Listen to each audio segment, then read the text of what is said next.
Kung bago ka pa lang sa aking YouTube channel, please subscribe at i-hit ang notification bell para updated ka sa aking bagong videos. The Alibay serye, kailan nga ba mapapanood? Kim Pao serye, mas trending sa social media. Ang buong kwento, alamin!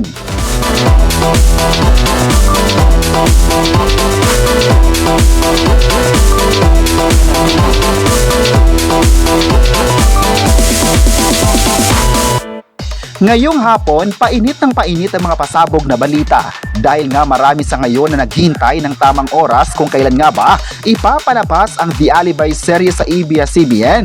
Marami din sa mga fans ang nagkukomento nito sa online. Ayon ng mga fans, parang hula nila na mapapanood na ito ngayong November. May ilang netizens naman na nagsabing baka ipapalabas na ito sa December o mas malapit pa rito. Pero usap-usapan na ngayon na malapit na talaga itong ipapalabas ng Kapamilya Network ang kanilang teaser.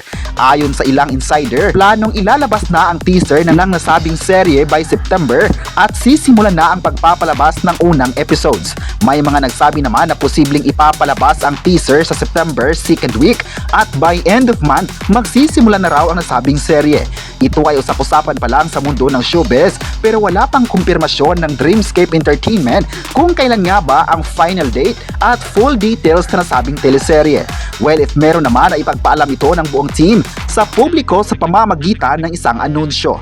Marami talaga ang nag-aabang sa The Alibay ngayon dahil kalat na nga ang magagandang komento ng tao sa Kim Pao serye. May nagsabi naman na hindi na sila makapaghintay sa proyekto na ito dahil alam nilang magaling ang mga bida pati na yung cast members nito.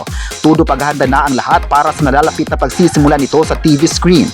Marami naman sa online na nagsabing sana mapapanood ito sa sikat na streaming platform na Netflix para mas magkakaroon ba ito ng wide reach. Naniniwala ang lahat na magiging masaya ang fans kung ilalabas ang nasabing serye sa maraming platform para mahatak rin ito ng mga taga-subaybay. May fan naman na nagsabing malaking oportunidad ang maipalabas ang The Alibay sa malaking plataforma para sa mga audience na patuloy na nag-aabang rito.